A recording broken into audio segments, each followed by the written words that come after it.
안녕하십니까. 닥터 파이낸스 김용환 교수입니다. 오늘은요, 상법 개정 관련해가지고, 재밌는 얘기들을 좀 같이 좀 나눠볼까 해서, 동영상을 만들어 봅니다. 두 차례에 걸쳐서 하게 될 것 같습니다. 첫 번째 거 들어갑니다. 상법 개정, 그죠? 언제 될까 했었는데, 아니, 벌써 됐습니다. 어떻게 됐느냐 보시면은, 이제, 이사의 주주 충실 의무는 지금 바로부터 이제 된 거고요. 그다음에 전자주총 의무화는 2027년 1월 1일부터라고 합니다. 감사위원 3% 룰 그리고 사회이사 명칭 변경은 2026년 7월부터 시작이라고 합니다. 자, 그 다음에 이제 요약되는 거는 뭐 방송국에서 많이들 나왔기 때문에 감사위원, 저 이사회에서 감사라고 하는 거가 저 땡큐 할 때 감사가 아니라 오디시죠. 그래가지고 이제 재벌 회장님 입맛에 맞는 사람이 와가지고 딱 감사를 합시고 감사해봤자 감시가 제대로 안 될 테니까. 그러면은 그게 또 이제 3% 룰이라고 하는 건 뭐냐 하면은 대주주 동생 어머니 등등 해가지고 일가친척이 막 있으면은 지분율이 있어가지고 기존에는 3% 해가지고 3 곱하기 4, 12 해가지고 이렇게 여전히 이걸 보다 더 자기한테 유리하게 행세할 수 있었는데 앞으로는 일가친척 다 해도 합의 3%는 식으로 감사위원 선출이 훨씬 더 까다롭게 됐다라는 말씀이 되겠고요. 이사의 충실 의무 대상이 회사에서 주주로 확대됐다라고 얘기를 합니다. 사실 이건 회사의 개념을 다시 생각해보는 그 철학적인 질문 내지는 경제학의 근본으로 들어가는 질문이 되긴 합니다. 회사라고 하는 게 뭔데? 건물도 아니거든요. 삼성전자라고 했을 때 강남 4억 그게 삼성전자냐? 아, 그건 아니거든요. 그러면 그 사람들만 회사냐? 그건 아니거든요. 이거는 넥서스 오브 컨트랙트라고 해가지고 계약 관계들의 집합체들이라고 보시면 돼요. 그런데 그 회사라고 하는 거 특히나 그러면은 누가 주인인가 하는 게 문제가 되고 주인들한테 충실해야 되는 거 아닌가 그리고 회사에 충실해야 되고 그게 주주를 대표하는 이사회 Board of Directors의 의무가 아닌가 그러고 나면 애당초에 주주에 대해서 충실해야 일해야 되는 것이 바로 fiduciary duty의 핵심이 되는 거거든요. 그런데 우리나라에서는 개발 독재를 통해서 급속 성장을 했잖아요. 한강의 기적을 이룩하셨고, 그렇기 때문에 거기에서 나온 특수 상황상, 개인 주주들, 개미들, 소액 주주들의 목소리는 무시가 됐었다 하는 거예요. 왜냐하면은 효율성을 위해서 빨리 급속 성장을 해야 되는데 앞에서 돌격 앞으로 하면은 잔말 말고 그냥 따라가는 거지. 군대식으로 특전사 안 되면 되게 해라. 이거잖아요. 그런 식으로 해가지고 급속 성장을 추구하는데 이 개인 투자자들의 이 다양한 목소리를 반영하는 거는 시간 낭비다라고 생각을 했을 수밖에 없거든요. 그래서 다행히도 성공을 해왔고 그 성공했던 거에 감사는 합니다. 그러나 이제는 우리가 좀 이런 걸 넓혀서 충실하게 해줘야 되는 거 아닌가? 영미권적인 그런 자본주의의 개념을 제대로 이행해야 되는 거 아닌가 하는 변화죠. 그런 변화가 이제 느껴지는 겁니다. 그래서 explicitly 이게 이제 더 명문화 시켜가지고 주주를 갖다 집어넣었다 하는 게 의미가 되겠고요. 전자주총 도입했다. 이게 이제 뭐 아시다시피 이제 개미들 같은 경우에 생업이 바빠서 주총에 이제 못 가고 막 이런 경우들 많잖아요. 그리고 특히나 대주주, 뭐 지배 주주 이런 사람들이 지멋대로 하기 위해서 접근 불가능한 곳에서 주주총회를 해버리고 자기네끼리 그냥 꽝꽝꽝 해버리는 경우들이 있을 테니까 그거를 막는 겁니다. 전자주총을 하는 거. 사회이사, 독립이사로 전환한다. 이게 뭐냐면 아웃사이드 디렉터라고 했던 거에서 인디펜던트 디렉터. 이 뭐냐? 누구한테서부터 독립적이냐? 대주주, 내지는 창업주, 파운딩 패밀리, 그 사람들한테서 독립적인 사람을 이사로 갖다 앉힌다 하는 뜻이 되겠죠. 그렇게 해서 보다 더, 이제, 자본주의를 제대로 하자 하는 얘기가 되겠습니다. 근데 그것이 지금 아직도 완전 영미권처럼 되는 거는 멀었다 하는 게 여러 군데에서 있기는 합니다. 그리고 뭐 빨리 통과되는 데는 다 이유가 있지 않겠어요? 통과하기 쉬우니까 뭐 반대가 좀 적으니까 그럴 거고, 반대가 집중적으로 일어날 만한 것들, 뭐, 내지는 그 정말 거센 반발이 있을 것들은, 이번엔 건드리지 않은 것 같다 하는 겁니다. 예를 들면, 뭐, 집중 투표제 이런 것들 어떻게 되는가, 이제 두고 봐야 되겠죠. 그 다음에는, 이제 상법 개정 통과 후 주식시장의 반응은 어떤가, 한화를 봤습니다. 보시면은, 대통령 선거 직전 대비 한 두 배가 올라간 다음에 어유, 이 11만 3천 원까지 올라갔다가 지금 좀 내려왔어요. 어? 왜 내려왔지? SK도 막 두 배로 갔다가 착 꼭대기 찍고서 살짝 내려왔어요. 왜 내려왔지? 왜 찍고 내려왔지? 하는 게 계속적으로 나옵니다. 그래서 이제 아직은 두고 봐야 되겠지만은 뭐 해석하기로는 일부 대부분은 이제 킹 반영된 거 아닌가, rational expectations라고도 하죠. 그래서 뭐 이미 합리적 기대를 한 것이기 때문에 벌써 선반영이 됐고, 일부는 너무 많은 기대를 했던 게 있으면은 실망해서 내려오는 것도 있지 않는가. 그렇다고 해서 원상복귀로 되돌아가지는 않겠지만은 어떨까 궁금합니다. 더 올라갈 여지가 있는가? 아직 전 모르겠어요. 저는 어차피 김반꿀 아시지 않습니까? 제가 내려간다 그러면 올라가고 그렇기 때문에 저를 믿으실 수는 없을 거고, 다만 한화는 보니까 오늘 좀 올라갔더라고요. 그렇고 어떤 이슈들이 있는가요? 봤을 때에 뭐 지배구조라고 하는 게 뭔지 이런 걸 조금은 우리가 좀 생각해 볼 필요가 있다 하는 거고요. 강건한 지배구조란 무엇인가? 그것부터 조금 복습을 한 다음에 얘기를 해야지 다른 얘기들이 좀 우리가 설득이 될 것 같습니다. 얘기는 좀 말이 이제 왁구가 마저 돌아갈 것 같아요. 건전한 지배구조라면 뭔가? 이건 장악력이 아닙니다. 정치적 장악력이 아니에요. 이게 문제가 되는 이유는 뭐냐 하면은 소유와 경영이 분리되기 때문에 그래요. 혹시 개인 사업하신 많은 분들은 이거에 대한 문제는 별로 없으셨을 거예요. 뭐냐면은 내 사업, 내 돈 내사, 내 사업 내가 해가지고 하는데 무슨 잔소리냐. 내가 열심히 일해서 내가 대박 내면 내 거고, 내가 열심히 일 안 해가지고 쪽박 내면 우리 집이 다 같이 망하는 건데, 내가 책임지고 열심히 해가지고 이렇게 건전하게 열심히 하는 거 당연한 거 아니냐. 그거 갖고서 무슨 뭐 지배구조가 어쩌고 뭐 그 얘기할 필요가 없어요. 그쪽은. 책임 소재가 분명하니까. 근데 기업 지배구조가 강하냐 약하냐가 문제가 되는 거는 소유와 경영이 분리된 상황부터 문제가 되는 거예요. 이제 대리인 문제라 그러죠. 대리인 문제, 에이전시 프로블럼이라고 나오는 건데 뭐냐면은 경영자가 바라는 바하고 주인이 바라는 바하고 다르거든요. 경영자가 바라는 바는 뭐냐? 자기가 행복해지는 거예요. 유틸리티 맥시마이제이션, 효용 극대화입니다. 경제학의 근본 원리예요. 그죠? 난 행복해지고 싶다고 유틸리티 맥시마이즈. 근데 그 방법은 뭐가 있을까? 좀 이따 얘기할게요. 주주가 바라는 바는 뭘까요?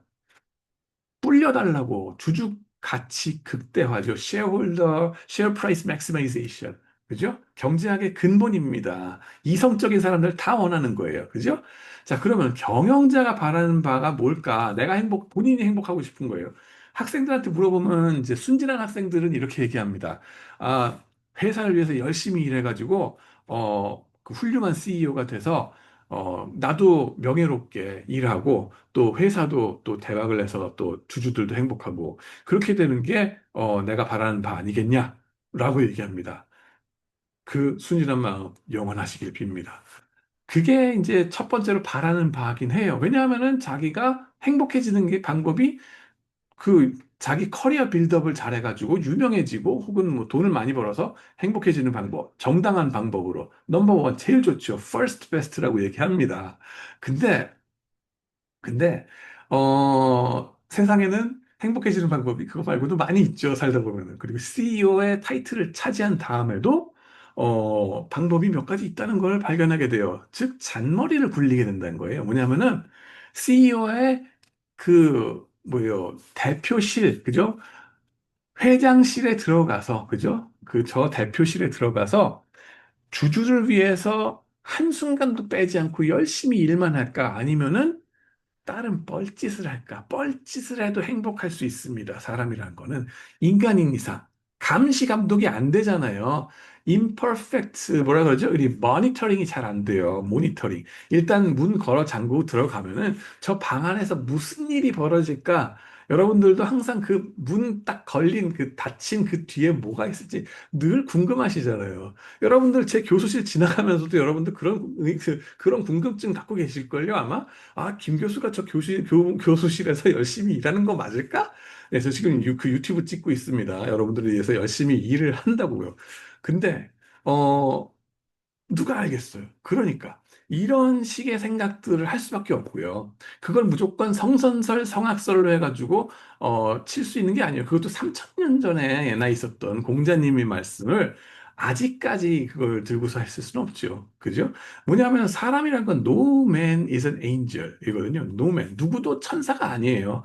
그렇다고 악마도 아니에요. 그 중간에 무엇이기 때문에 우리가 눈에 안 보이는 그 곳에서 일하는 우리의 대리인, CEO, 이 사람을 어떻게 하면 열심히 일하게 만들까? 이게 문제거든. 그죠? 그거는 인센티브.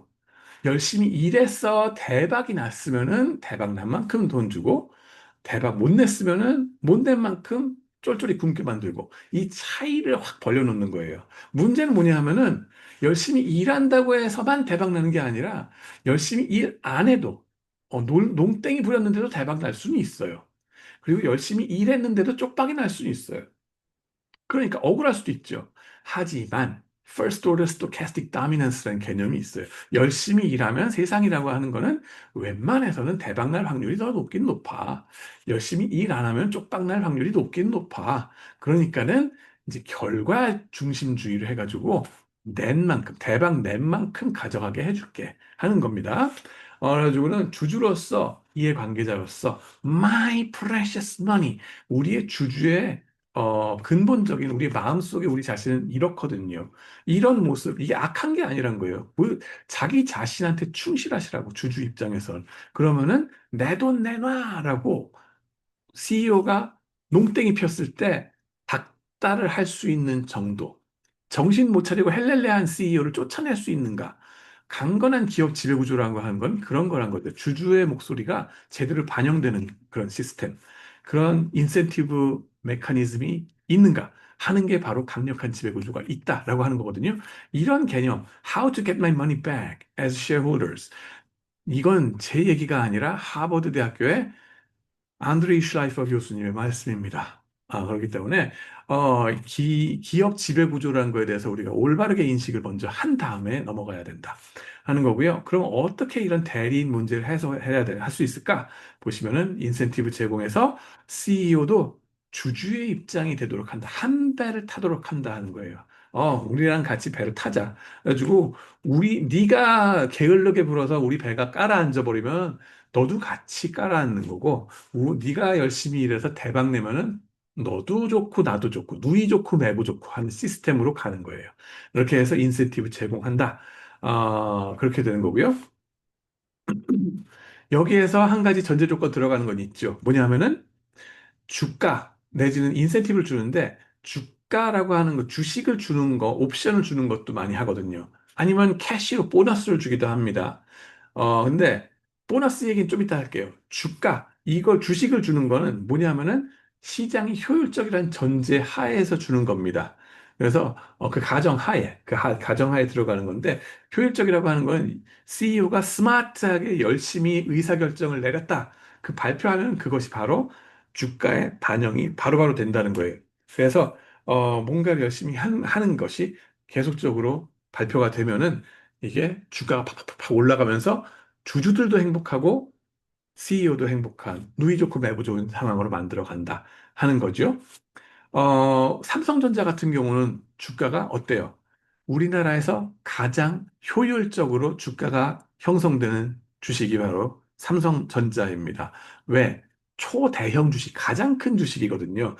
시가총액 기준으로 우리나라 전체 시장의 20%에서 25%를 혼자 잡아먹을 정도예요. 국민주입니다. 너도 나도 트레이딩을 해요. 실시간으로 그 경영자가 무슨 일을 하고 어떤 생각을 하는지가 얘기를 했는지가 반영이 되기 때문에 가장 효율적으로 형성되는 주가가 바로 삼성전자 주식이다. 그 다음이 SK 하이닉스, 그 다음에 LG엔솔 등등 내려간다고 보시면 돼요.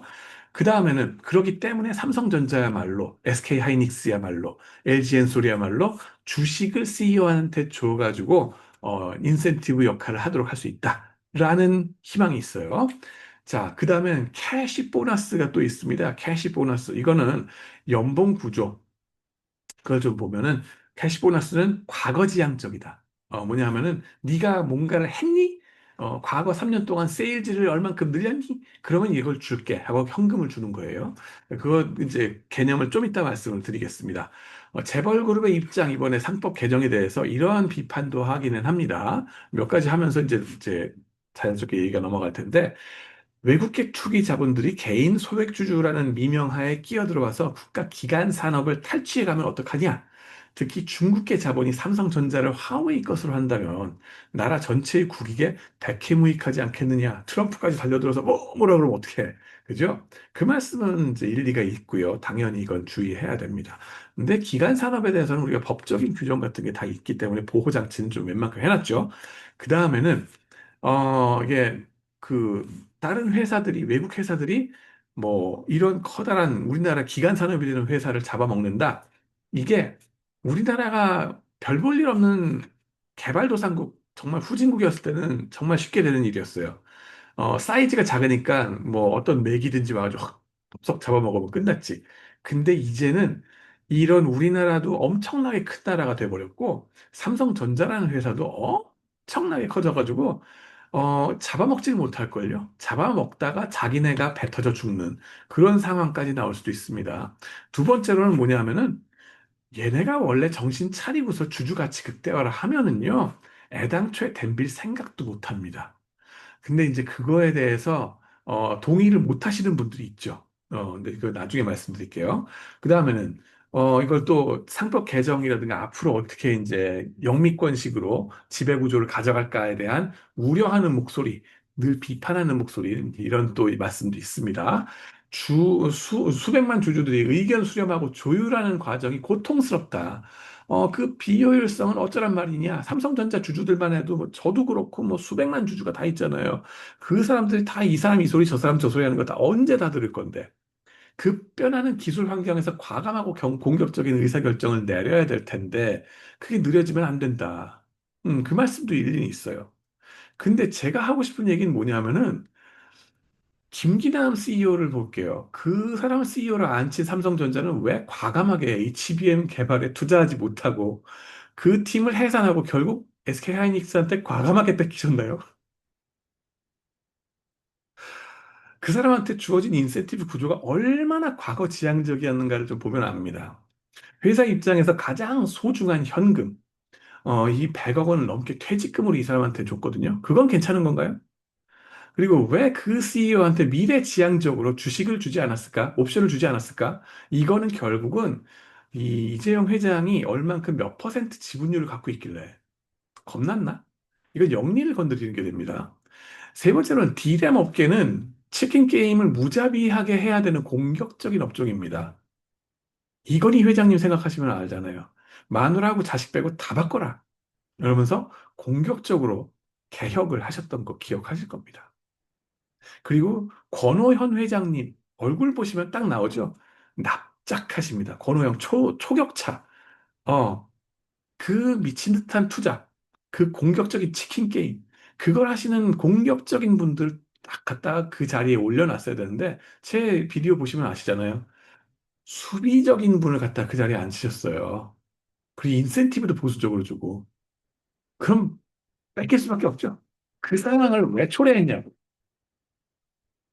자, 그래가지고 한 2, 3분 동안 빨리 마무리 져 보겠습니다. 되는지. 이 연봉 구조 말씀 요걸 드리면은 삼성전자, 하이닉스, TSMC, 마이크론 네개의 IDM 회사를 비교합니다. 어, 반도체 회사인데 설계부터 시작해서 대량 생산까지 다 책임지는 회사죠. 근데 이 CEO들 2023년도 말 시점으로 해가지고 CEO 연봉들을 쫙 항목별로 이렇게 표를 만들어 봤어요. 총액까지 나오는데 US 달러 기준으로 만들어 봤습니다. 근데 연봉이라고 하는 거는 캐시로 주는 게 있고 스탁으로 주는 게 있고요. 이것도 저것도 아닌 부가 혜택이 있습니다. 이거는 뭐 에버랜드에 갈 수 있는 무료 입장권 뭐 이런 거라고 보시면 돼요. 그 다음에는 캐시는 회사의 소중한 실탄을 갖다가 주는 거예요. 샐러리가 기본급 돈봉이라고 보시면 되고, 보너스는 성과급이라 우리가 흔히 먹는 그 성과급 캐시로 받으니까 이거가 되겠습니다. 샐러리는 뭐냐면은 픽스 해가지고 회사가 망해도 샐러리는 준다 이거야. 뭐냐면은 조폭용어로 살려는 드릴게. 왜? 리스크 테이킹 과감하게 하시라고. 그러다가 회사가 쪽박 나더라도 이건 드릴 테니까는 걱정하지 말고 리스크 테이킹 해라. 안정되게 이걸 해줄게. 일단 바닥을 깔아주는 거예요. 그 다음에 보너스는 뭐냐 하면은, 과거 실적, 뭐 했니? 이거예요. 했니? 과거형으로 해서, 세일즈를 이만큼 늘렸니? 혹은, 영업이익을 저만큼 올렸니? 혹은 ROE 같은 걸 이만큼 올렸니? 이거를 과거적인 걸 확인하는 겁니다. 자, 여기서 문제가 뭐냐 하면은, 이 R&D, Research and Development 같은 거, HBM 팀, 이걸 갖다가 해서 기상천외한 아이디어 갖고서 될지 말지 이 성공한 확률 되게 낮은 걸 갖고 과감하게 연구 개발한다는 거는 비용 처리가 돼요. 그래서 단기 비용 처리가 되니까는 단기 순이익을 깎아먹어요. 그러면은 캐시 보너스를 주로 받는 사람 입장에서는 R&D 투자를 미래지향적으로 하고 싶을까? 아니겠죠. 나의 ROE를 잡아먹는데 왜 그 짓을 하겠어요? 그러니까 보수적으로 갈 수밖에 없어요. 나의 과거적인 실적을 수성하는 입장으로 인센티브가 잡히는 거라. 이게 캐시 보너스입니다.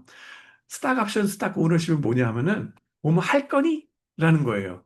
할 거니? 해가지고 거기에는 전제가 두 가지가 들어가는 거죠. 최소한도. 뭐예요? 약속을 이행 제대로 할지 그 신뢰가 일단 중요하고, 그 다음에는 그 발표를 했을 때 그 가격에 제대로 주가에 반영되는가 하는 시장의 효율성이 문제가 되는데, 삼성전자와 SK하이닉스는 우리나라, 이제는 선진 시장인데, 효율적인 주가 형성이 되거든요. 그러면은 얘네가 미래지향적인 인센티브로서의 역할을 충분히 하는 아이템들이 됩니다. 자, 그러면은 가장 미래지향적으로 이 네 회사들 중에서 가장 주주들 입장에서 열심히 일할 인센티브를 가진 회사는 CEO가 그런 회사는 어떤 회사입니까? 대답은 뻔하죠. 미국의 마이크론입니다. 어, 주식과 옵션을 제일 많이 줘요. 반면에 과거지향적인 보너스는 아예 없습니다. 과거는 묻지 마세요. 앞으로 나가는 게 중요합니다. 이 뜻이에요. 눈에 보이시죠? 그 다음에 저건 서구권이고 동양은 다르지 않을까? 좀 그런 건 있어요. 좀 보수적인 것 같아. 근데 대만은 여전히 스탁 오너십을 많이 줍니다. 같은 동양인데도 확 차이가 나는 거 눈에 보이시죠? TSMC. 그 다음에는 같은 한국인데도 SK 하이닉스는 스탁 옵션을 줬어요. RSU 뭐 이런 거잖아요. 해가지고 과감하게 이런들 어떠하리 저런들 어떠하리 만수산 드렁칠기 얼거진들 어떠하리 이로 들어와 니네 거기서 해산됐어 HBM 팀 들어와 이런 게 벌써 눈에 보이는 거죠 이렇게 그렇게 해서 미래지향적으로 가져 나갔다 이쪽은 그게 안 됐다 하는 거예요 그러니까 패착이 되는 겁니다 그래서 오늘 이번 영상은 여기까지 하고 다음에 또 이제 관련해서 재밌는 얘기를 이어서 하도록 하겠습니다. 지금까지 시청해 주셔서 감사합니다.